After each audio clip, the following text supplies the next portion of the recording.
ആ വിഷയം സൂചിപ്പിക്കാൻ വരെ പറഞ്ഞിട്ടുണ്ട്. ഉമ്മമാർക്ക് എന്തേ നമ്മുടെ മക്കൾ ഒരു 8 മണിക്ക് ഇശാ നിസ്കാരം കഴിഞ്ഞാൽ വീട്ടിലേക്ക് എത്തിക്കാൻ എന്തേ നമ്മുടെ രക്ഷിതാക്കൾക്ക് കഴിയാത്തത്? അതെന്ത് സാധിക്കാത്തത്? കുറച്ച് വലുതായി താടി മിഷൊക്കെ വന്ന പിന്നെ പറഞ്ഞാൽ കേൾക്കൂല. ശരിയാണ്, ഒരു 10-15 വയസ്സ് വരെ നമ്മുടെ നിയന്ത്രണത്തിലുണ്ടാവൂലേ? അവരെ നിയന്ത്രിക്കാൻ നമ്മൾക്ക് കഴിയൂലേ? ഇശാ നിസ്കാരത്തിന് പള്ളിയിൽ പോയിട്ട് തിരിച്ചു വരുന്നില്ലെങ്കിൽ പള്ളിക്ക് അയക്കണ്ട, വീട്ടിൽ നിസ്കരിച്ചോട്ടെ, അങ്ങനെ ആ ഖൈർ മതി, വീട്ടിൽ നിസ്കരിച്ച കൂലി മതി. ഇശാ നിസ്കരിക്കാൻ പള്ളിയിൽ പോയ മക്കൾ സമയത്തിന് വീട്ടിലേക്ക് വരുന്നുണ്ടെങ്കിൽ അവരെ പള്ളിക്ക് വിടണ്ട. മഗ്രിബ് നിസ്കരിക്കാൻ പോയിട്ട് ക്ലബ്ബിലിരിക്കാൻ, എന്നാൽ പള്ളിക്ക് മഗ്രിബിന് വിടണ്ട, വീട്ടിൽ വെച്ച് നിസ്കരിപ്പിച്ചാൽ മതി. അതാണ് അതിൻ്റെ ഖൈർ. ഇങ്ങനെ പള്ളി ഖൈറാണെന്ന് വിചാരിച്ച് വേറൊരു തെറ്റിലേക്ക് കൊണ്ടുപോയി എത്തിക്കരുത്. നമ്മുടെ മക്കൾ ചെറുപ്പത്തിൽ തന്നെ ഉമ്മമാരെ വളരെ ശ്രദ്ധയോടെ ശ്രദ്ധിക്കണം. രക്ഷിതാക്കൾ, ഉപ്പന്മാരൊക്കെ വളരെ ശ്രദ്ധയോടെ ശ്രവിക്കേണ്ട ഒരു വിഷയമാണ്. നമ്മൾ ചെറുപ്പത്തിലെ അവരെ നമ്മൾ നിയന്ത്രിച്ചു കൊണ്ടുവരണം. ചെറുപ്പത്തിൽ അലഞ്ഞു തിരിയാൻ അവരെ വിടുകയും എന്നിട്ട് പെട്ടെന്നൊരു നിയന്ത്രണം അതവർക്ക് അംഗീകരിക്കാൻ കഴിയില്ല. ഒരു 18 വയസ്സായപ്പോൾ നാട്ടുകാരൊക്കെ പറയാൻ തുടങ്ങി, അല്ല ബാത്തുങ്ങളെ മോനല്ലേ എങ്ങനെയൊക്കെ കേൾക്കുന്നത്. അന്ന് മുതൽ സ്ട്രിക്റ്റ് ആയാൽ കേൾക്കാൻ കഴിയില്ല. അതുകൊണ്ട് വളരെ ചെറുപ്പത്തിൽ തന്നെ 7 വയസ്സ് മുതൽ തന്നെ നമ്മുടെ മക്കളെ ക്ലബ്ബുകളിലേക്ക് പറഞ്ഞേക്കാതെ, ബസ് സ്റ്റാൻഡിലേക്കും പീടികച്ചുണ്ടയിലേക്കും റോഡ് സൈഡിലുള്ള കട്ടകളിലേക്കും ഇരിക്കാൻ വേണ്ടി പെർമിഷൻ കൊടുക്കാതെ അവരെ വീട്ടിലേക്ക് വിളിച്ച് 10 മണിക്ക് ശേഷം 9 മണിക്ക് ശേഷം ഇശാ നിസ്കാരം കഴിഞ്ഞാൽ ഒരു 10-15 മിനിറ്റ് സമയം കൊടുത്ത് വൈകി വരുന്ന ആളുകളെ ഒരു കാരണവശാലും വീട്ടിലേക്ക് അടുപ്പിക്കാതിരിക്കാനുള്ളൊരു ചങ്കൂറ്റം നമ്മൾ കാണിക്കണം. പോട്ട്, അങ്ങനെയുള്ള മക്കൾ പോയിക്കോട്ടെ, നമുക്ക് ഉണ്ടായിട്ട് എന്താ കാര്യം? പറഞ്ഞ കേൾക്കാത്ത മക്കൾ നമുക്ക് ഉണ്ടായിട്ട് എന്താ കാര്യം? അവരെ തീറ്റിപ്പോറ്റിട്ട് എന്താ കാര്യം? ഈ തീറ്റിപ്പോറ്റി ഇവർ നമ്മൾക്കെതിരെ സാക്ഷി നിൽക്കൂലേ നാളെ മഹ്ശറയിൽ? അതുകൊണ്ട് അവരെ കൂടെ നിർത്തുക, ചെറുപ്പത്തിൽ തന്നെ കൂടെ നിർത്തുക. ദീനിയായാലേ ഈ മക്കളെ കൊണ്ട് നമ്മൾക്ക് ദുനിയാവിൽ ഉപകാരം ഉണ്ടാവുള്ളൂ, ആഖിറത്തിൽ ഉപകാരം ഉണ്ടാവുള്ളൂ. ഇല്ലെങ്കിൽ ദുനിയാവിലും ഇവർ നമ്മൾക്ക് അപമാനമാണ്, ആഖിറത്തിലെത്തിയാൽ നമ്മുടെ സ്വർഗം തടയുന്ന നമ്മുടെ ശത്രുക്കളാണ്. അള്ളാഹു പറഞ്ഞില്ലേ ഭാര്യമാരിൽ ശത്രുക്കളുണ്ടെന്ന്? അള്ളാഹു പറഞ്ഞില്ലേ മക്കളിൽ ശത്രുക്കളുണ്ടെന്ന്? എന്തേ ശത്രുക്കളായത്? ഇവരിവിടെ അലഞ്ഞു തിരിഞ്ഞ് അലവരാധികളായി തെണ്ടിത്തിരിഞ്ഞ് നടന്ന് പറഞ്ഞത് കേൾക്കാതെ തോന്നിവാസങ്ങൾ ചെയ്ത് നമ്മളതിന് അവരെ കയറൂരി വിടുകയും നമ്മൾ ഹജ്ജും ചെയ്ത് തസ്ബീഹും ചൊല്ലി നിസ്കരിച്ച് സ്വർഗം പ്രതീക്ഷിച്ച് നാളെ മഹ്ശറയിലെത്തുമ്പോൾ അള്ളാഹുവിൻ്റെ മുമ്പിൽ ഓടി വന്ന് ഈ മക്കളെ നമ്മുടെ ശത്രുക്കളായി സ്വർഗത്തിലെത്തേണ്ട മക്കളെ നരകത്തിലേക്ക്, ഉമ്മമാരുപ്പമാരെ നരകത്തിലേക്ക് പറഞ്ഞേക്കുന്നത്. അതേ പദങ്ങൾ ഹദീസിൽ വന്നതാണ്. ലാ അദ്ഖുലുൻ നാറ ഹത്താ യദ്ഖുല അബീ മിൻ ഖബ്ലി. എൻ്റെ ഉപ്പ സ്വർഗത്തിൽ കിടക്കാതെ നരകത്തിൽ കിടക്കാതെ ഒരു കാരണവശാലും ഞാൻ നരകത്തിൽ കിടക്കൂല. മക്കൾ വാശി പിടിക്കാൻ, എൻ്റെ ഉമ്മ എന്നെ വഴികേടിലേക്ക് നയിച്ച, എന്നെ നന്നാക്കാൻ വേണ്ടി പരിശ്രമിക്കാത്ത എൻ്റെ ഉമ്മ നരകത്തിൽ കിടക്കാതെ ഞാൻ നരകത്തിൽ കിടക്കൂല. സ്വർഗത്തിലേക്ക് പോകേണ്ട ഉമ്മമാരെ, ഉപ്പമാരെ നരകത്തിലേക്ക് ഈ ശത്രുക്കളായ നമ്മുടെ മക്കൾ വലിച്ചു കൊണ്ടുപോകുമെന്ന് പരിശുദ്ധ റസൂലുള്ളാഹി സ്വല്ലല്ലാഹു അലൈഹി വസല്ലം. ഇത് നമ്മുടെ ഭാഗത്ത് വീഴ്ച വന്നാലാണ്. വീഴ്ച വന്നില്ലെങ്കിൽ ഈ മക്കളെ കൊണ്ടൊരു ചുക്കും ചെയ്യാൻ കഴിയില്ല. എങ്ങനെ വീഴ്ച വരിക? ഇസ്ലാം പഠിപ്പിച്ചതുപോലെ, ഇസ്ലാം നിഷ്കർഷിച്ചതുപോലെ വളരെ വ്യക്തമായി 7 വയസ്സ് വരെ അവരോട് കളിക്കണമെന്നല്ലയോ പറഞ്ഞത്? ചെറിയ മക്കളൊക്കെ കൊല്ലുന്നാ പറയുന്നത്, അല്ലേ? ചെറിയ മക്കളൊക്കെ. ഇന്നിപ്പോൾ എൻ്റെ വീട്ടിൽ തന്നെ എന്തോ ഞാൻ ദേഷ്യപ്പെട്ടതിന് ചെറിയ കുട്ടിയുണ്ട്, ഒരു 3 വയസ്സുള്ള കുട്ടി. ഉമ്മ കത്തിയെടുക്കുമ്മ ഞാൻ ചാച്ചാനെ കൊല്ലട്ടെ. സുബ്ഹാനല്ലാഹ്, ചെറിയ കുട്ടി, 3 വയസ്സുള്ള കുട്ടിയാണ്. അപ്പം ഇതാണ് നമ്മുടെ മക്കളൊക്കെ ചെറുപ്പത്തിൽ. നമ്മുടെ വീട്ടിൽ TV ഒന്നുമില്ല. ഞാൻ വിചാരിക്കുന്നതൊക്കെ എവിടുന്നാണ് പഠിച്ചത്? വീട്ടിൽ TV ഒന്നുമില്ല. അപ്പം ചെറിയ കുട്ടികൾ ഇങ്ങനെയൊക്കെ പറയാണ്. ആ സമയത്ത് നമ്മൾ അവരോട് ദേഷ്യപ്പെടാൻ, അടിക്കാൻ നിൽക്കരുത്. ആ സമയത്ത് അടിക്കേണ്ട സമയമല്ല. ലാഇബ് ഇബ്നക സബ്അ, 7 വയസ്സ് വരെ നമ്മുടെ മക്കളോട്, 7 വയസ്സ് വരെ നമ്മുടെ മക്കളോട് നമ്മൾ കളിച്ച് ജീവിക്കണം. 7 വയസ്സ് കഴിഞ്ഞാലോ അദ്ദിബുഹു സബ്അ, 14 വയസ്സ് വരെ അവർക്ക് അദബ് പഠിപ്പിക്കേണ്ട സമയമാണ്. 7 വയസ്സ് കഴിഞ്ഞാൽ 14 വയസ്സ് വരെ അദബ് പഠിപ്പിക്കേണ്ട സമയമാണ്. ആ സമയത്താണ് അവർക്ക് ഉപദേശങ്ങൾ നൽകേണ്ടത്, അവരെ കൂടെ നിർത്തേണ്ടത്, തെറ്റ് ചെയ്യുമ്പോൾ ചെയ്യരുതെന്ന് പറഞ്ഞു കൊടുക്കേണ്ടത്, ഓരോ കാര്യങ്ങളിലും വ്യക്തമായ മാർഗനിർദ്ദേശം കാണിച്ചു കൊടുക്കേണ്ടത് ആ 14 വയസ്സ് വരെയാണ്. ഈ 14 വയസ്സുവരെ ഈ ഒരു രീതിയിൽ നിങ്ങൾ വളർത്തിയാൽ ഈ മക്കൾ പിന്നെ തെറ്റുകാരാവൂല. 14 കഴിഞ്ഞാൽ പിന്നെ ഒരു 7 ഉണ്ട്. വസ്വാഹിബുഹു സബ്ആ, അവരെ ചങ്ങാതിമാരായി കൂടെ നിർത്തണം. 21 വയസ്സുവരെ 14 വയസ്സുവരെ എല്ലാ അദബും മര്യാദയും അച്ചടക്കവും പഠിപ്പിച്ചു കൊടുത്തു. 14 ആയാൽ അവരെ കയറൂരി വിടരുത്, കൂടെ നിർത്തണം ചങ്ങാതിയെപ്പോലെ. അവന്റെ വിഷമം അവർ ഞങ്ങളോട് പറയണം. പെണ്ണ് സ്കൂളിൽ പോകുമ്പോൾ നടന്നത്, വരുമ്പോൾ നടന്നത്, ബസ്സിൽ കണ്ടത് കേട്ടത് എല്ലാം വീട്ടിൽ വന്ന് ഉമ്മയോട് പറയാനുള്ള ധൈര്യം കാണിക്കണം. ഉമ്മയെ ചങ്ങാതിയായി കാണണം, ഉപ്പയെ ചങ്ങാതിയായി കാണണം. ഇങ്ങനെ ഒരു സൗഹൃദ ബന്ധം മക്കൾക്കിടയിൽ ഉണ്ടായാൽ കഞ്ചാവ് തന്നവന്റെ പേര് പറയും, ലവ് ലെറ്റർ തന്നവന്റെ പേര് പറയും, നമ്പർ തന്നവന്റെ പേര് വീട്ടിൽ വന്ന് ഉമ്മയോട് പറയും. ഉമ്മയ്ക്കും ഉപ്പയ്ക്കും ഇത് വളരെ വ്യക്തമായി നിയന്ത്രിക്കാൻ കഴിയും. പ്രിയമുള്ള മുഅ്മിനീങ്ങളെ, ഏകദേശം ചെറിയ ഒരു കുഞ്ഞാണ് വടകര ഭാഗത്ത് കഞ്ചാവ് ഉപയോഗിച്ച്, ലഹരി ഉപയോഗിച്ച് വളരെ ക്രൂരമായി അതിൻ്റെ മാഫിയകൾ നശിപ്പിച്ചത്. ഇത് സ്ഥിരമായി ഉപയോഗിക്കുന്നു എന്നറിഞ്ഞപ്പോൾ ഉപ്പ ഒന്ന് നിയന്ത്രിക്കാൻ വേണ്ടി അവനെ വീടിന്റെ വെളിയിലേക്ക് പുറത്തു വിടാതെയായി. ഇതറിയണം ആരൊക്കെയാണ് എന്ന്. ഇത് കുട്ടി പറയുമെന്ന് തോന്നിയപ്പോൾ കുട്ടിയെ ഭീഷണിപ്പെടുത്തി. കുട്ടി പറഞ്ഞില്ല. എന്നിട്ട് നല്ല ശക്തമായ പവറുള്ള മരുന്നുകൾ നൽകി 2 ദിവസം കൊണ്ട് കുട്ടി മരിച്ചുപോയ സംഭവം 1 മാസം മുമ്പ് വടകര ഭാഗത്ത് നടന്നൊരു സംഭവമാണ്. എന്നിട്ട് മാതാപിതാക്കളെ വരെ ഭീഷണിപ്പെടുത്തുന്നൊരു സാഹചര്യം. അതുകൊണ്ട് ഉമ്മമാരെ, 7 വയസ്സുവരെ നമ്മുടെ മക്കളെ ചങ്ങാതിമാരായി നമ്മുടെ കൂടെ നിർത്താൻ നമ്മൾക്ക് കഴിയണം. അള്ളാഹു തൗഫീഖ് ചെയ്യട്ടെ, അള്ളാഹു തൗഫീഖ് നൽകട്ടെ. പറഞ്ഞു വരുന്നത്, നാളെ നരകത്തിൽ കിടക്കുന്ന സമയത്ത് മലക്കിനോട്, മാലിക് അലൈഹിസ്സലാമിനോട് നരകാവകാശികൾ പറയാണ്, ഞങ്ങൾ ഒന്ന് അള്ളാഹുവിനോട് റെക്കമെൻഡ് ചെയ്ത് ഞങ്ങളെ രക്ഷപ്പെടുത്തുമോ എന്ന്. അപ്പോഴാണ് മലക്ക് ചോദിക്കുന്നത്, ഈ കരച്ചിൽ, ഈ വെപ്രാളം, ഈ ദുഃഖം, ഈ വേദന നിങ്ങൾക്ക് ദുനിയാവിൽ വെച്ച് കാണിക്കാമായിരുന്നില്ലയോ? നിങ്ങൾക്ക് ഒരു കരച്ചിൽ ദുനിയാവിൽ വെച്ച് കരഞ്ഞിരുന്നെങ്കിൽ നിങ്ങൾ ഈ നരകത്തിൽ പ്രവേശിപ്പിക്കപ്പെടുമായിരുന്നില്ല. നരകം ഹറാമാണെന്നല്ലേ മുഹമ്മദുർ റസൂലുള്ളാഹി സല്ലല്ലാഹു അലൈഹി വസല്ലം പറഞ്ഞത്? നരകം ഹറാമാണ്. ആർക്ക്? ഒരിറ്റ് കണ്ണുനീര് വീണ നരകം ഹറാമാണ്. ഒരിറ്റ് കണ്ണുനീര് മതി. റബ്ബിനെ പേടിച്ച്, സർവശക്തനായ ഇലാഹായ അള്ളാഹുവിനെ പേടിച്ച്. അള്ളാഹുവിന്റെ ഹബീബ് സല്ലല്ലാഹു അലൈഹി വസല്ലം രാത്രി മുഴുവനും കരഞ്ഞുപോയത് ഈ ആയത്തിനെ ഓർത്തിട്ടാണ്. ആയിഷ ബീബി റളിയല്ലാഹു അൻഹയോട് ചോദിച്ചു, ആയിഷ, ഞാൻ ഇന്ന് നിസ്കരിക്കട്ടെ? ആയിഷ ബീബി പറഞ്ഞു, നിങ്ങൾ എൻ്റെ കൂടെ, എൻ്റെ പുതപ്പിൽ കൂടെ വേണമെന്നാണ് എൻ്റെ ആഗ്രഹം. നിങ്ങളുടെ ഇഷ്ടം നിസ്കാരമാണെങ്കിൽ അത് തന്നെയാണ് എൻ്റെ ഇഷ്ടമാക്കി ഞാൻ മാറ്റുകയാണ്. കരയാൻ തുടങ്ങി മുത്തു റസൂലുള്ളാഹി സല്ലല്ലാഹു അലൈഹി വസല്ലം. സുബഹി നിസ്കാരത്തിന്റെ സമയത്ത് ബിലാൽ തങ്ങൾ ബാങ്ക് വിളിക്കാൻ വേണ്ടി അള്ളാഹുവിന്റെ ഹബീബിന്റെ സമീപത്തേക്ക് കടന്നു വന്നപ്പോ ഹബീബ് ഇരുന്നിട്ട് കരയുകയാണ്. യാ റസൂലല്ലാഹ്, അള്ളാഹുവിന്റെ ഹബീബേ, മുത്തുനബിയെ, ഞാൻ ചോദിക്കട്ടെ, അള്ളാഹു നിങ്ങൾക്ക് കഴിഞ്ഞതും വരാനിരിക്കുന്നതും പുറത്തു തന്നില്ലയോ? പിന്നെ നിങ്ങൾ എന്തിനാണ് ഇങ്ങനെ കരയുന്നത്? അപ്പോഴാണ് പരിശുദ്ധ ഹബീബ് പറഞ്ഞത്, ബിലാലെ, അതല്ല പ്രശ്നം. ഇന്നലെ രാത്രി എനിക്കൊരു ആയത്ത് ഇറങ്ങുകയുണ്ടായി.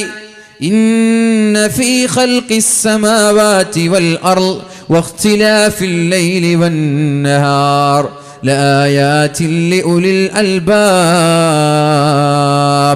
ആകാശങ്ങളെയും ഭൂമിയെയും അല്ലാഹു സൃഷ്ടിച്ചതിൽ ചിന്തിക്കുന്ന ബുദ്ധിയുള്ള ആളുകൾക്ക് ഒരുപാട് ദൃഷ്ടാന്തമുണ്ട്. ആരാണ് ബുദ്ധിയുള്ളവർ? അല്ലദീന യദ്കുറൂന അല്ലാഹ ഖിയാമാ, നിന്നുകൊണ്ട്, വഖുഊദൻ, ഇരുന്നുകൊണ്ട് അല്ലാഹുവിനെ ഓർക്കുന്ന ആളുകളാണവർ. അല്ലദീന യദ്കുറൂന അല്ലാഹ ഖിയാമൻ വഖുഊദൻ വഅലാ ജുനൂബിഹിം, കിടന്നുകൊണ്ടും അവർ അല്ലാഹുവിനെയാണ് ഓർക്കുന്നത്. എന്നിട്ട് ആകാശങ്ങളെ കുറിച്ച്, രാത്രിയെ കുറിച്ച്, പകലിനെ കുറിച്ച് ആലോചിച്ചവർ പറയുന്നത്, റബ്ബനാ, ഞങ്ങളുടെ റബ്ബേ, മാ ഖലഖത ഹാദാ ബാതിലാ, അല്ലാഹുവേ, ഇതൊന്നും നീ വെറുതെ സൃഷ്ടിച്ചതല്ലല്ലോ. ഈ ആയത്ത് ഓതുമ്പോൾ ഇതിനെക്കുറിച്ച് ആലോചിക്കാത്തവന് നാശമുണ്ട് എന്ന് അള്ളാഹു പറഞ്ഞിരിക്കുകയാണ്. ബിലാലെ, സൂറത്തുൽ അറാഫിലെ 90-ാമത്തെ ആയത്താണെന്ന് തോന്നുന്നുണ്ട്, 90-91 ഭാഗത്താണെന്ന് തോന്നുന്നുണ്ട്. ഈ ആയത്ത് ഓതുമ്പോൾ ഇതിന്റെ അർത്ഥം ആലോചിക്കാതെ ഓതിവിടുന്ന ആളുകൾ വൈലുൽ ലിമൻ ഖറഅഹാ വലം യതഫക്കർ ഫീഹാ, വൈലുൽ ലിമൻ ഖറഅഹാ വലം യതഫക്കർ ഫീഹാ. ഇത് ഓതുകയും ഇതിന്റെ അർത്ഥങ്ങളിലേക്ക് ഇറങ്ങി ആലോചിക്കുകയും ചെയ്യാത്ത ആളുകൾക്ക് അപകടമാണ്, നാശമാണ് എന്ന് അല്ലാഹു പറഞ്ഞപ്പോൾ ഞാൻ അതിനെക്കുറിച്ച് ഓർക്കുകയാണ് എന്ന് മുഹമ്മദുർ റസൂലുള്ളാഹ് സല്ലല്ലാഹു അലൈഹി വസല്ലം. ഞാനിവിടെ ഒരു 15 വർഷം മുമ്പ് ഇവിടെ എവിടെയോ ഞാൻ പ്രസംഗിച്ചിട്ടുണ്ട്. മാലിക് ദിനാർ ഇസ്ലാമിക് അക്കാഡമിയിൽ 2-3 ക്ലാസ്സിൽ പഠിക്കുന്ന സമയത്ത് ഇവിടെ ഉപ്പള കുന്നിൽ നിന്നാണ് എനിക്ക് ഓർമ്മ, ഇവിടെ എവിടെയെന്ന് എനിക്കറിയില്ല, ഇവിടെ എവിടെയോ ഞാൻ പ്രസംഗിച്ചിട്ടുണ്ട്. എൻ്റെ അന്നത്തെ പ്രിൻസിപ്പളായിരുന്ന അനസ് ഹുദവി ഉസ്താദിൻ്റെ കൂടെ ഞാൻ വരികയും എന്നിട്ട് എനിക്കിപ്പോൾ ഓർമ്മ, ഞാൻ അന്ന് പ്രസംഗത്തിൽ ഉറങ്ങിയിട്ട് എൻ്റെ സ്റ്റാൻഡ് എടുക്കും വീഴാനായി. ഉസ്താദ് കുറേ നേരം പ്രസംഗിച്ച് അപ്പോൾ ഞാനവിടെ ഇരുന്ന് പിന്നെ ഞാൻ പ്രസംഗിച്ച് എനിക്കിപ്പോൾ ഓർമ്മ വരുത് ഇവിടെ ചുറ്റുഭാഗത്ത് എവിടെയാണ് ഉപ്പള കുന്നിൽ, ഇവിടെ തന്നെയാണെന്ന് എനിക്കറിയില്ല. ഒരു 15 വർഷം മുമ്പ്. അപ്പോൾ പ്രിയമുള്ള മുഅ്മിനീങ്ങളെ, വീണ്ടും കണ്ടുമുട്ടാൻ നമ്മൾക്ക് അവസരമുണ്ടായി, അള്ളാഹു സ്വീകരിക്കട്ടെ. അപ്പോൾ അള്ളാഹു പറയാണ്, ഈ ഒരു വിഷയങ്ങളിലൊക്കെ നമ്മൾ അള്ളാഹുവിനെ കുറിച്ച് ആലോചിക്കണം, ചിന്തിക്കണം. അള്ളാഹുവിനെ കുറിച്ച് ആലോചിച്ച് കരയുന്ന ആളുകൾക്ക് ഒരു സെക്കൻഡ് മതി. നമ്മുടെ ഈച്ചയുടെ തല, അതിൻ്റെ വലുപ്പമുള്ള ഒരു കണ്ണുനീർത്തുള്ളി നമ്മുടെ കണ്ണിൽ നിന്ന് വീണാൽ അതുകൊണ്ട് അവൻ നാളെ നരകത്തിൽ നിന്ന് രക്ഷപ്പെടുമെന്ന് ശഫീഉനാ റസൂലുള്ളാഹ്. വലൗ മിസ്ല റഅസി ദുബാബ്, ഈച്ചയുടെ തലയുടെ വലുപ്പമുള്ള കണ്ണുനീർത്തുള്ളി മതി എന്നാണ്. കുറേയൊന്നും വേണ്ട. അള്ളാനെ പേടിച്ചിട്ട് ഒരിറ്റ് കണ്ണുനീരുണ്ടായാൽ തന്നെ നമ്മൾക്ക് രക്ഷപ്പെടാൻ കഴിയും. 3 കണ്ണുകളിൽ 1 ഹറാമിൽ നിന്ന് നിയന്ത്രിച്ച കണ്ണ്, 2 അള്ളാഹുവിനെ പേടിച്ച് കരഞ്ഞ കണ്ണ്, 3 അള്ളാഹുവിന് വേണ്ടി രാത്രി ഉറക്കൊഴിച്ച കണ്ണ്. ഈ 3 കണ്ണുകൾ നാളെ നരകത്തിൽ കിടക്കൂല. അള്ളാഹു ഇതിൽ ഏതെങ്കിലും ഒന്നിൽ ഉൾപ്പെടാൻ വേണ്ടി ശ്രമിക്കണ്ടേ? 3 എണ്ണത്തിൽ ഏതെങ്കിലും ഒന്നിൽ ഉൾപ്പെടണ്ടേ?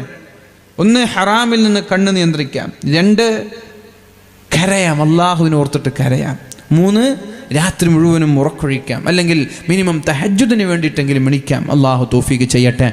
ഈ വിഭാഗത്തിൽപ്പെട്ട ആളുകൾക്ക് നരകം ഹറാമാണെന്ന് പറഞ്ഞാൽ നരകം അവർക്ക് കിട്ടുകയില്ല, നിഷിദ്ധമാണ്.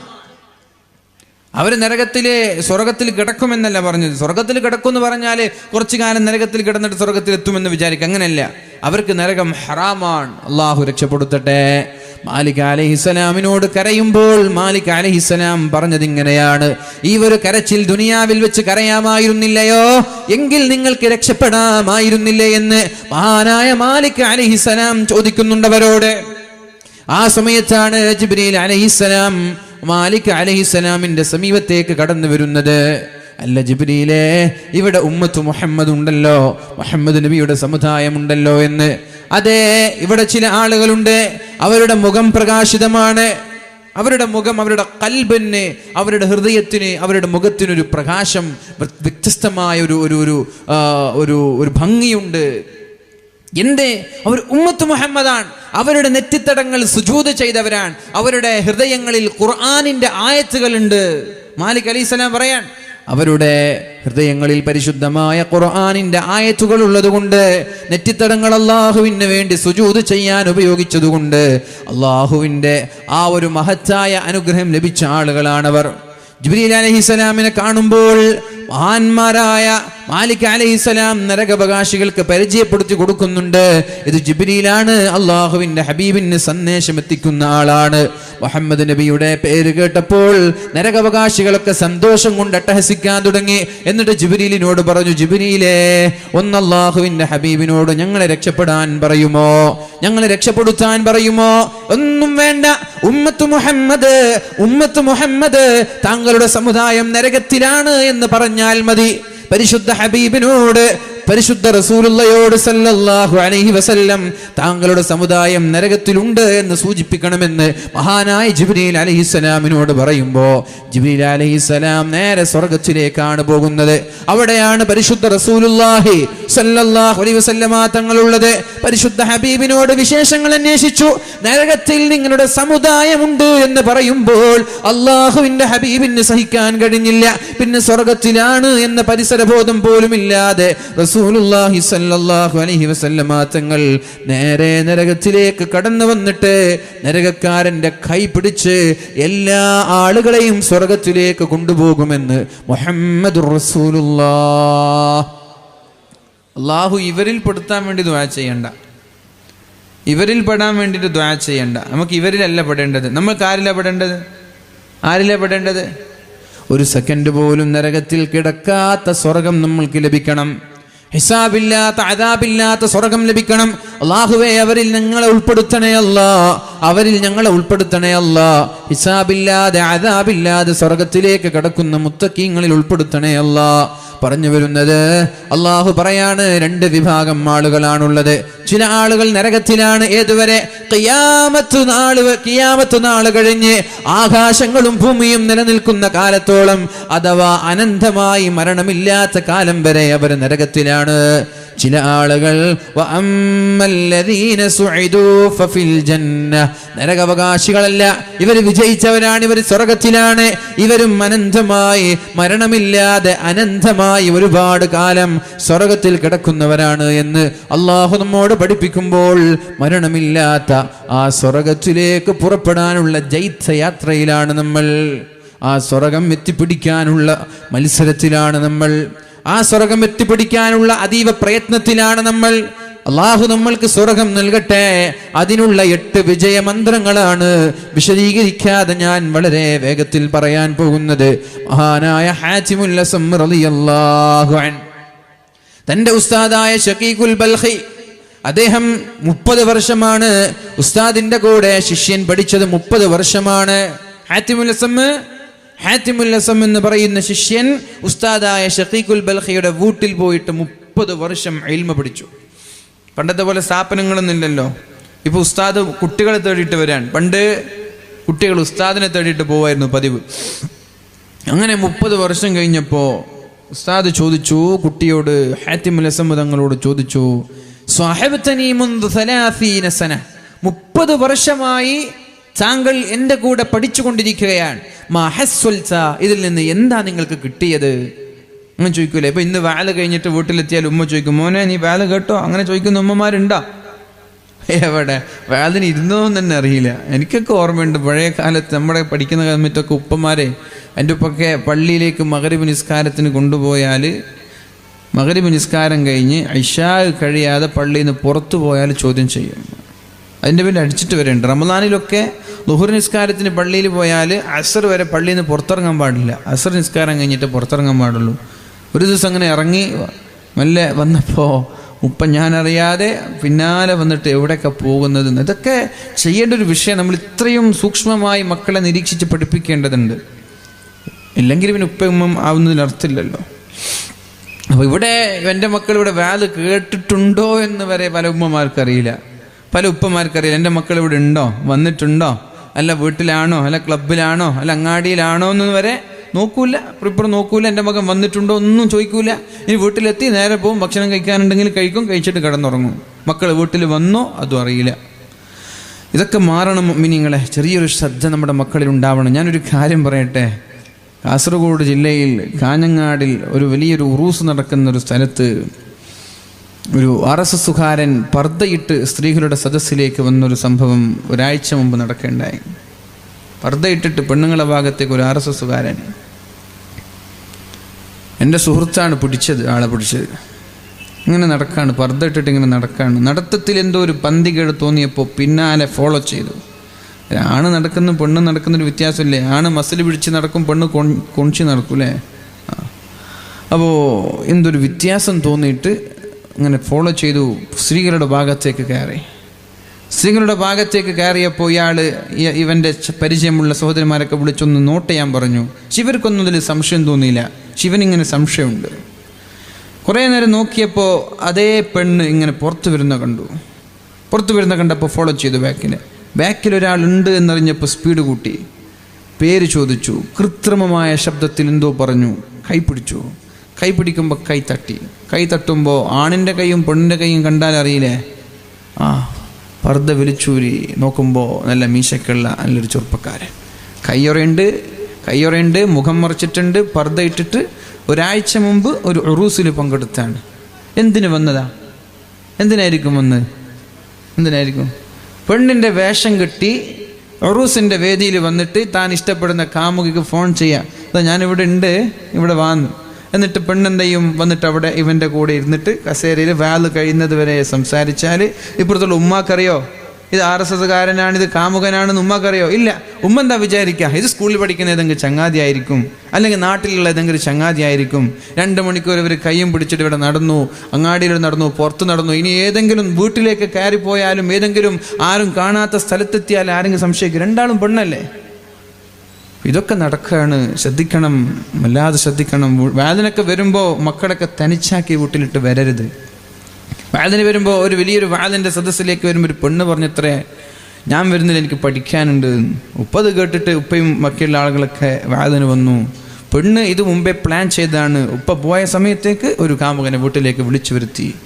നിങ്ങൾ പറയില്ലേ മക്കളോട്, ഞാനൊന്ന് മീൻ വാങ്ങി, നീ മാർക്കറ്റിൽ വരുന്നുണ്ടോ, ടൗണിലേക്ക് വരുന്നുണ്ടോ എന്ന് ഉമ്മ ചോദിക്കും. പെണ്ണ് പറയും, ഞാൻ വരുന്നില്ല, എനിക്ക് പണിയുണ്ട്. ഉമ്മ പോകും, എല്ലാവരും പോകും, പെണ്ണൊറ്റയ്ക്ക്. പിന്നെ ആര് വന്നാലും ആര് പോയാലും ആർക്കെങ്കിലും അറിയോ? അതുകൊണ്ട് ഒരു നിരീക്ഷണം എന്നും നല്ലതാണ്. പർദ്ദയിട്ട ആളെന്നെ മകളുടെ കൂടെ നിൽക്കുമ്പോൾ ഒന്ന് നോക്കുക, മുഖം തുറന്നിട്ട് മീശയുണ്ടോ, പർദ്ദ മാത്രമാണോ, ഇത് മീശയുള്ള പെണ്ണാണോ മീശ ഇല്ലാത്ത പെണ്ണാണോ എന്നൊക്കെ നോക്കുക. അള്ളാഹു നമ്മെ കാക്കുമാറാവട്ടെ.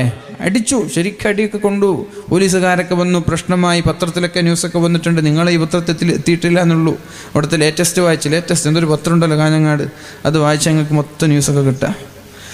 അതുകൊണ്ട് പ്രിയമുള്ള മുഅ്മിനീങ്ങൾ, ഇതൊക്കെ വളരെ വ്യക്തമായി നമ്മൾ ശ്രദ്ധിക്കണം. ഈ വിഷയങ്ങളൊക്കെ ഇല്ലെങ്കിൽ വലിയ അപകടമാണ്. അപ്പോൾ വാല് കഴിഞ്ഞിട്ട് പോയ മക്കളോട് നമ്മൾ ചോദിക്കണം, എന്ത് പഠിച്ചു മോനെ? ഇന്നത്തെ വാലിൽ നിന്ന് നിനക്ക് എന്ത് കിട്ടി? നീ എന്ത് നേടി?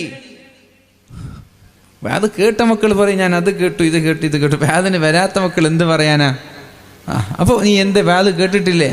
അല്ല, ഞാൻ ഉണ്ടായിരുന്നു ഉമ്മ. എവിടെ ഉണ്ടായിരുന്നു? ആരാ നിന്റെ കൂടെ ഉണ്ടായത്? ഇതൊക്കെ ചോദിക്കാനുള്ളൊരു തൻ്റെ ഇടം ഉമ്മയും ഉപ്പമാരും ഉമ്മമാരും കാണിക്കേണ്ടതുണ്ട്. മഹാനായ ഇമാം അഹ്മദ് ഇബ്നു ഹംബൽ റളിയല്ലാഹു അൻഹു പറയുന്നുണ്ട്, അദ്ദേഹത്തിൻ്റെ പിതാവ് നേരത്തെ മരിച്ചുപോയ ആളാണ്. അഹ്മദ് ഇബ്നു ഹംബൽ തങ്ങളുടെ പിതാവ് നേരത്തെ മരിച്ചുപോയ ആളാണ്. ഉമ്മ വളരെ നേരത്തെ ഉണർന്ന് വെള്ളം ചൂടാക്കുമത്രേ. സുബഹി ബാങ്കിൻ്റെ 1 മണിക്കൂറൊക്കെ മുമ്പേ ഉണർന്ന് വെള്ളം ചൂടാക്കും. എന്നിട്ട് മകനെ കുളിപ്പിക്കും. മകന് 10 വയസ്സായിട്ടുള്ളൂ. 10 വയസ്സായ മകനെ ചൂടുവെള്ളത്തിൽ കുളിപ്പിച്ച് ഉമ്മയും മകനും സുബഹി ബാഗ് വിളിക്കുന്നത് വരെ ദുആ ചെയ്ത് നിസ്കരിച്ചു സമയം ചെലവഴിക്കും. എന്നിട്ട് സുബഹി ബാഗ് വിളിച്ചാൽ ഈ ഉമ്മ മകന്റെ കൈയും പിടിച്ച് പള്ളിയിലേക്ക് കൊണ്ടുപോയി മകനെ പള്ളിയിലാക്കും. ഉമ്മ തിരിച്ചു പോകും.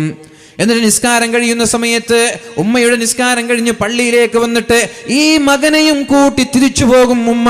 ഇങ്ങനെയാണ് ഉമ്മമാര് മക്കളെ വളർത്തേണ്ടത്. 10 വയസ്സായ മക്കളെ, പ്രായപൂർത്തിയെത്തിയ 40കാരനെയല്ല, 10 വയസ്സായ മക്കളെ തഹജ്ജുദിന് എണീപ്പിച്ച് കുളിപ്പിച്ച് പള്ളിയിലേക്ക് കയ്യും പിടിച്ച് കൊണ്ടുപോവാൻ ലോകം കണ്ട പ്രഗത്ഭനായ ആലിമായി മാറിയില്ലേ? ഇതൊക്കെയായിരുന്നു ഞാൻ ഇന്ന് ഉദ്ദേശിച്ച വിഷയം. പക്ഷെ എനിക്കത് പൂർത്തിയാവാത്തത് കൊണ്ട് ഞാനിവിടെ ആ വിഷയം ചർച്ച ചെയ്യാത്തത്. ഏതായാലും പ്രിയപ്പെട്ട മുഅ്മിനീങ്ങളോട് പറയാനുള്ളത്, മഹാനായ ഹാത്തിമുൽ അസ്മ തങ്ങളോട് ചോദിക്കുകയാണ്, 30 വർഷക്കാലം പഠിച്ച് എന്താണ് നീ നേടിയത്? ഹാത്തിമുൽ അസ്മ തങ്ങൾ പറഞ്ഞു, 8 കാര്യം ഞാൻ പഠിച്ചു. ഏതൊക്കെയാണത്? അപ്പോഴാണ് ഉസ്താദിനോട് ശിഷ്യൻ പറഞ്ഞു കൊടുക്കാൻ തുടങ്ങിയത്, ഉസ്താദേ, ഞാൻ എവിടെ നിന്ന്, നിങ്ങളുടെ ഭാഗത്ത് നിന്ന് ഞാൻ നേടിയ കാര്യത്തിൽ ഒന്നാമത്തേത്, ഞാൻ ജനങ്ങളെ എല്ലാവരെയും ശ്രദ്ധിക്കുകയുണ്ടായി, എല്ലാ ആളുകളെയും ഞാൻ നിരീക്ഷിക്കുകയുണ്ടായി. അപ്പോൾ എനിക്ക് മനസ്സിലായി, എല്ലാവർക്കും ഒരു സ്നേഹിതനുണ്ട്, ഒരു ചങ്ങാതിയുണ്ട്, അടുത്ത ഫ്രണ്ടുണ്ട്, സുഹൃത്തുക്കളുണ്ട് എന്നെനിക്ക് മനസ്സിലായി. പക്ഷേ എല്ലാ ചങ്ങാതിമാരും മരണം വരെയാണ് കൂടെ ഉണ്ടാവുക, അല്ലെ? മരണം വരെയല്ലേ നമ്മുടെ ചങ്ങായിമാരൊക്കെ കൂടെ ഉണ്ടാവുക. എത്ര ബെസ്റ്റ് ഫ്രണ്ടാണെന്ന് പറഞ്ഞാലും, ഞാൻ ജീവൻ കൊടുക്കുന്നൊക്കെ പറഞ്ഞാലും, മരിച്ചാൽ പിന്നെ നമ്മുടെ കൂടെ അവരുണ്ടാവൂല. ചില ചങ്ങാതിമാര് നമ്മുടെ ജനാസ ചുമന്നിട്ട് ഖബറിലേക്ക് കടന്നു വരും. ഖബർ വരെ ഒരുപടി മണ്ണ് വാരി നമ്മളിലേക്ക് എറിയും. മിൻഹാ ഖലഖ്നാകും, ഇതിൽ നിന്നാണ് ഞാൻ നിന്നെ സൃഷ്ടിച്ചത്. വഫീഹാ നുഈദുകും, ഇതിലേക്കാണ് ഞാൻ നിങ്ങളെ മടക്കുന്നത്. വമിൻഹാ നുഖ്രിജുകും താറതൻ ഉഖ്റാ, ഇനി ഞാൻ നിങ്ങളെ വീണ്ടും കൊണ്ടുപോകുന്നത് ഇതേ മണ്ണിൽ നിന്നാണ്. ഇത് പറഞ്ഞ് ഒരുപടി മണ്ണ് വാരി ഏത് വലിയ ചങ്ങാതിയാണെങ്കിലും തിരിച്ചു പോവാൻ, ഭാര്യ ഇല്ല, മക്കൾ, മാതാപിതാക്കൾ, കുടുംബക്കാർ, നാട്ടുകാർ, അവരെല്ലാവരും ഖബർ വരെ കടന്നു വന്ന് നേരെ തിരിച്ചു പോവുകയാണ്.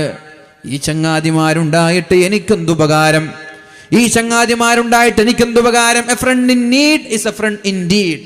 നമ്മൾ പറയില്ലേ, നമ്മളെ ഉപകരിക്കുന്ന ചങ്ങാതിയാണ്, ആവശ്യത്തിന് കിട്ടുന്ന ചങ്ങാതിയാണ് യഥാർത്ഥ ചങ്ങാതി. വലിയ ചങ്ങാതിയൊക്കെ ആകും, ഫുഡൊക്കെ അടിക്കാൻ കൂടെ ഉണ്ടാകും. ഒന്ന് ഫോൺ വിളിച്ചിട്ട് ഒരു ലക്ഷം രൂപ തരുമോ, 1 ലക്ഷം രൂപ തരുമെന്ന് വെച്ചാൽ പിന്നെ എന്താ എനിക്ക് കേട്ടിട്ടില്ല, റേഞ്ച് ഇല്ല എന്ന് പറഞ്ഞ് ഫോൺ കട്ട് ചെയ്യും. അങ്ങനെയല്ല കുറച്ച് ചങ്ങായിമാർ. പൈസ ഇങ്ങോട്ട് ചോദിക്കുമ്പോൾ റേഞ്ച് ഉണ്ടാവില്ല, അങ്ങനെ കുറച്ച് ചങ്ങായിമാരുണ്ട്. അപ്പം നമ്മൾക്ക് ഉപകാരത്തിന് കിട്ടാത്ത ചങ്ങാതിമാരെ കൊണ്ട് എന്ത് നേട്ടം? ചങ്ങാതിമാരാണെങ്കിൽ നമുക്ക് ഉപകാരം വേണ്ടേ? ദുനിയാവിൽ അവരെ കൊണ്ട് ഉപകാരം കിട്ടിയിട്ട് കാര്യമില്ല. എനിക്ക് ഉപകാരം വേണ്ടത് ആഖിറത്തിലാണ്. ഞാൻ ആലോചിച്ചു, എൻ്റെ കബറിടം വരെ വന്ന് തിരിച്ചു പോകുന്ന ചങ്ങാതിമാരുണ്ടായിട്ട് എനിക്കൊരു ഉപകാരമില്ല. അന്നു മുതൽ ഞാനൊരു തീരുമാനമെടുത്തോ, എനിക്ക് ചങ്ങാതി വേണ്ടത് ആരാരുമില്ലാതെ ഒറ്റയ്ക്ക് കിടക്കുന്ന എൻ്റെ കബറിടത്തിലേക്ക് വരുന്ന ചങ്ങാതിമാർ. എൻ്റെ കബറിടത്തിലേക്ക് ചങ്ങാതി വരണം. ആ ചങ്ങാതി ഉണ്ടെങ്കിൽ എനിക്ക് ഉപകാരമുള്ളൂ. ആ ചങ്ങാതി ആരാണ്? ഞാൻ ആലോചിക്കാൻ തുടങ്ങി. എൻ്റെ കബറിടത്തിൽ എൻ്റെ കൂടെ കിടക്കുന്ന ചങ്ങാതി ആര്? ഞാൻ ആലോചിക്കാൻ തുടങ്ങി. ഒറ്റയ്ക്ക് എനിക്ക് കിടക്കാൻ കഴിയില്ല. അപ്പോഴാണ് എനിക്ക് മനസ്സിലായത്, അൽ-അഅ്മാലു സ്വാലിഹ, സൽപ്രവർത്തനങ്ങളാണ് എൻ്റെ കൂടെ കബറിലേക്ക് വരുന്ന ചങ്ങാതിമാർ. വേറൊരാളും വരൂല. സൽപ്രവർത്തനങ്ങൾക്കല്ലാതെ വേറെ ഒരാൾക്കും എൻ്റെ കബറിടത്തിലേക്ക് കടന്നു വരാൻ കഴിയൂല എന്നെനിക്ക് മനസ്സിലായി. അപ്പൊ ഞാൻ എൻ്റെ കബറിടത്തിലേക്ക് വരുന്ന ചങ്ങാതിമാരെ ഞാൻ എൻ്റെ ഫ്രണ്ടാക്കി, എൻ്റെ ചങ്ങാതിയാക്കി, എൻ്റെ സ്നേഹിതനാക്കി. ആരൊക്കെയാണ് കബറിടത്തിലേക്ക് കടന്നു വരുന്ന ചങ്ങാതി? ആരൊക്കെയാണ്? മഹാനായ റസൂലുള്ളാഹി സ്വല്ലല്ലാഹു അലൈഹി വസല്ലമ തങ്ങൾ പറയാണ്, 4 കാര്യങ്ങൾ ചെയ്താൽ നിങ്ങൾക്ക് ഖബറിന്റെ അദാബിൽ നിന്ന് രക്ഷപ്പെടാം. 4 കാര്യങ്ങൾ ചെയ്താൽ ഖബറിന്റെ അദാബിൽ നിന്ന് രക്ഷപ്പെടാം. 4 കാര്യങ്ങൾ ചെയ്താൽ നിങ്ങളുടെ ഖബറിടം വിശാലമാകും, നിങ്ങളുടെ ഖബറിടം പ്രകാശിപ്പിക്കപ്പെടും. നിങ്ങളുടെ ഖബറിടത്തിന് വീടിനേക്കാളും വിശാലത, വീടിനേക്കാളും ഭംഗി, വീടിനേക്കാളും വെളിച്ചം, വീടിനേക്കാളും സൗകര്യം നിങ്ങളുടെ ഖബറിടമായി മാറും. വീടിനേക്കാളും സുഖമുണ്ടെങ്കിൽ വീടിനേക്കാളും നല്ലത് ഖബറല്ലയോ? അല്ലേ? നമ്മുടെ വീടിനേക്കാളും സുഖം ഖബറിലുണ്ടെങ്കിൽ വീടാ നല്ലത്, ഖബറാണോ? ഏതാ നല്ലത്? ഖബറല്ലേ? അപ്പൊ ഖബറല്ലേ നല്ലത്? അങ്ങനെ പറഞ്ഞത്. അല്ലാഹുമ്മ അബ്ദിൽഹു ദാരൻ ഖൈറൻ മിൻ ദാരിഹി. അല്ലാഹുവേ, ഇയാളുടെ വീടിനേക്കാളും നല്ല ഒരു വീട് നീ നൽകണേ അല്ലാ. ഖബറിനെ പറഞ്ഞത്. അല്ലാഹുവേ, ഇയാളുടെ ഖബറിനെ ഇയാളുടെ വീടിനേക്കാളും നല്ല വീടാക്കി മാറ്റണേ അല്ലാ എന്ന് മയ്യിത്ത് നിസ്കാരത്തിൽ നമ്മൾ ദുആ ചെയ്യാറുണ്ട്. 10,000 സ്ക്വയർ ഫീറ്റിന്റെ വീടെടുത്ത 2 കോടി 3-4 കോടിയൊക്കെ ചെലവഴിച്ച വീടാണ്. അവൻ നല്ല മുത്തഖിയാണെങ്കിൽ അവൻ്റെ 10,000 സ്ക്വയർ ഫീറ്റിനേക്കാളും വലുപ്പം അവൻ്റെ ഖബറുണ്ടാവും. അവൻ്റെ ഇവിടെയൊക്കെ നമ്മൾ ആർക്കിടെക്ചറൊക്കെ കൊണ്ടുവന്നു, എഞ്ചിനീയർമാരൊക്കെ കൊണ്ടുവന്നു, മനോഹരമാക്കുന്നതിനൊരു ലിമിറ്റില്ലേ? പൈസ എത്ര ഉണ്ടെങ്കിലും ഇത് ചെയ്യുന്നതിനൊരു ലിമിറ്റില്ലേ? ചെയ്യാൻ പറ്റുന്ന ആളുകൾക്കൊരു കഴിവിൻ്റെ ഒരു ലിമിറ്റില്ലേ? പക്ഷെ ഖബർ അങ്ങനെയല്ല. ഖബർ ഇവിടെ ചെയ്ത ഇന്റീരിയറിനേക്കാളും ഫർണിച്ചറുകളെക്കാളും ഇവിടെ എന്തൊക്കെ ചെയ്തിട്ടുണ്ട് അതിനേക്കാളൊക്കെ മനോഹരമാണ് അവിടെ നമ്മൾ വിചാരിച്ചത് അവിടെ ഉണ്ടാവുക. അപ്പോൾ എത്ര വലിയ കോടീശ്വരനാണ്, അത്രയും മനോഹരമായ വീട് കെട്ടിയിട്ട് അയാൾ മുത്തഖിയാണെങ്കിൽ ആ വീടിനേക്കാളും നല്ല വീട് ഖബറിലുണ്ടാകും. ഈ അടുത്തൊരു വലിയൊരു മുതലാളി ഒരു 15 കോടിയുടെ ഒരു വീടിൻ്റെ പ്ലാൻ കാണിച്ചു. 15 മാസം കൊണ്ട് ആ വീട് നിർമ്മിച്ചു കൊടുക്കണം എന്നതാണ് എഞ്ചിനീയറിന് കൊടുത്ത നിർദ്ദേശം. ഒരു ദിവസം വൈകിയ എഞ്ചിനീയറിന് ഫൈനാണ്. 15 മാസം എന്ന് പറഞ്ഞാൽ 1.5 വർഷം കൊണ്ട് ആ വീട് നിർമ്മിച്ച് കൊടുക്കണം. ഇപ്പോൾ തുടങ്ങിയിട്ടില്ല വീട്, ഇപ്പോൾ എടുത്തിട്ടാണ് കുറ്റിയിട്ടത്. വലിയൊരു മുതലാളിയാണ്, ഗൾഫിലൊക്കെ ഉള്ള പ്രവാസി ലോകത്തുള്ള. നമ്മളെ ഇവരുണ്ട്. നിങ്ങളെ ലത്തീഫ് സാഹിബ് ആരാണ്? നിങ്ങളാ പിന്നെ മസ്കറ്റിൽ ടീ ടൈമൊക്കെ അറിയില്ലേ? അതിൻ്റെ മുതലാളി ബഷീർ ഖാൻ എന്ന് പറയുമ്പോൾ ഇപ്പോൾ ഒരു ഖത്തറിലാണ്, അറിയില്ലേ? അപ്പോൾ അങ്ങനെ ഒരു വീട് മാഷാ അല്ലാഹ് നന്നായി ദീനിയായ കാര്യങ്ങൾക്കൊക്കെ സഹായിക്കുന്ന ആളാണ് അദ്ദേഹം. അപ്പം അദ്ദേഹം 15 മാസം കൊണ്ട് വീട് നിർമ്മിക്കണമെന്ന് പറഞ്ഞ് നല്ലൊരു പ്ലാനൊക്കെയാണ്. അദ്ദേഹം ഇങ്ങനെയൊക്കെ സഹായിച്ച് ഇതിൻ്റെ തഖ്വയോടെ ജീവിച്ചാൽ ആ വീടിനേക്കാളും നല്ല വീട് ഖബറായിരിക്കും. അപ്പോൾ നമ്മുടെ വീടിനേക്കാളും നല്ല ഖബറാണെങ്കിൽ വീടിനേക്കാളും സുഖം അവിടെയല്ലേ? അല്ലാഹുമ്മ അബ്ദിൽഹു ദാരൻ ഖൈറൻ മിൻ ദാരിഹി വഅഹ്ലൻ ഖൈറൻ മിൻ അഹ്ലിഹി. അല്ലാഹുവേ, കുടുംബത്തെക്കാളും നല്ല കുടുംബം നീ ഖബറിൽ കൊടുക്കണേ അല്ലാ. ഇതിന്റെ അർത്ഥം എന്താ? നമ്മുടെ കുടുംബത്തെക്കാളും നല്ല കുടുംബം ഖബറിൽ കിട്ടുമെന്നാണ്. ഇപ്പൊ നമ്മുടെ കുടുംബത്തെക്കാളും നല്ല കുടുംബം ഖബറിലുണ്ടെങ്കിൽ പേടിക്കാനുണ്ടോ? ഒരു പേടിയില്ല. കാരണം ഇവിടത്തെക്കാളും രസം അവിടെയാണ്. തമാശകൾ പറയാ, ചങ്ങാതിമാര്, ഫാമിലി ഫ്രണ്ട്സ് എല്ലാം അവിടെ ഉണ്ട്. ഇവിടെക്കാളും സുഖം അവിടെയാണ്. പിന്നെ പറയുന്നത് വസൗജൻ ഖൈറൻ മിൻ സൗജിഹി, അല്ലാഹുവേ ഭാര്യയെക്കാളും നല്ല ഭാര്യ എവിടെ കൊടുക്കണേ അല്ലാ. ഭാര്യയെക്കാളും നല്ല ഭാര്യ കബറിൽ കിട്ടിയാൽ സന്തോഷം തന്നെയല്ലേ, നാട്ടിൽ കിട്ടിയാൽ സന്തോഷമാണ്, പിന്നെ കബറിൽ പറയണ്ടല്ലോ അല്ലേ. ഭാര്യയെക്കാളും നല്ല ഭാര്യ കബറിൽ കിട്ടി, അൽഹംദുലില്ലാ, വലിയ സന്തോഷമാണ്. നീതിവിള കൊണ്ട് തോറ്റുപോയി പഠിച്ചോനെ, എന്തൊരു ചൊറ, എന്തെങ്കിലും ഒന്ന് പറഞ്ഞ അപ്പോഴേക്കും പരാതിയായിട്ട് വരും. ഇതേപോലെ ചിരിക്കണ്ട, ഭർത്താവിനെക്കാളും നല്ലൊരു ഭർത്താവും കബറിൽ കിട്ടുമെന്ന് പറഞ്ഞാൽ അവൾക്ക് കബറല്ലേ സുഖം. ചായക്ക് പഞ്ചസാര കുറഞ്ഞതിന്റെ പേരിൽ അവൾ ചീത്ത പറഞ്ഞത്, ഇസ്തിരി ഇട്ടപ്പോ അയൺ ചെയ്തപ്പോ ചുളിവ് നിവരാത്തതിന്റെ പേരിൽ ദേഷ്യപ്പെടുന്ന ഭർത്താക്കന്മാരില്ലേ. ഇവൾക്ക് ഇസ്തിരിട്ട് കൊടുക്കാൻ വല്ല കടമയും ബാധ്യതയുണ്ടോ? ഭർത്താവിന്റെ കുപ്പായം തേച്ചു കൊടുക്കാനൊന്നും ഇവളെ പണിയല്ല, ഭാര്യയുടെ ഡ്യൂട്ടിയല്ല. ഇവള് സ്നേഹം കൊണ്ട് ചെയ്തു കൊടുത്തതിൽ എന്തെങ്കിലും ഒരു കുറവ് വന്നാൽ അതിനെ പിടിച്ചിട്ട് ചീത്ത പറയുന്ന ആളുകളില്ലേ. അലക്കുമ്പോ കറ പോവാകാത്തതിന്റെ പേരിൽ ഇല്ലേ ചീത്ത പറയാറില്ലേ. അവൾക്ക് അതിന്റെ ആവശ്യമില്ല, ചോദിച്ചാൽ ക്യാഷ് കൊടുക്കേണ്ടവരാണ് ഭർത്താക്കന്മാർ. എന്ത് പേരിലാണ് നമ്മൾ ചീത്ത പറയാ? അപ്പൊ ഈ ചൊറ പിടിച്ചൊരു ഭർത്താവിനേക്കാൾ നല്ലൊരു ഭർത്താവ് കബറിൽ കൊടുക്കണേ അല്ലാ. അപ്പൊ കബറിൽ നമ്മുടെ ഭർത്താവിനേക്കാൾ നല്ല ഭർത്താവ് കിട്ടിയ കബറല്ലേ സുഖം. ഇയാളെ ചീത്ത കേൾക്കണോ? ഇയാളങ്ങനെ കുരുട്ടു പിടിച്ച മുഖം കാണണോ? അല്ലേ, എന്തോ ഇങ്ങനെ തലയിൽ വെച്ച പോലെ ഭാരം പിടിച്ച മുഖം കാണണോ? വേണ്ട. അപ്പൊ അതാണ് സുഖം. അയൽവാസിയെക്കാളും നല്ല അയൽവാസിയെ നീ കബറിൽ കൊടുക്കണേ അല്ലാ. അപ്പൊ ഖബർ എങ്ങനെയായി? നല്ല അയൽവാസികൾ. ആ അയൽവാസികൾ ജീവിതത്തിൽ നമ്മൾ ദ്രോഹിക്കൂല, നല്ല കുടുംബക്കാർ, അവരൊരിക്കലും കുറ്റപ്പെടുത്തൂല, നല്ല ഭാര്യ, നല്ല ഭർത്താവ്, നല്ല വീട്, ഇങ്ങനെയായി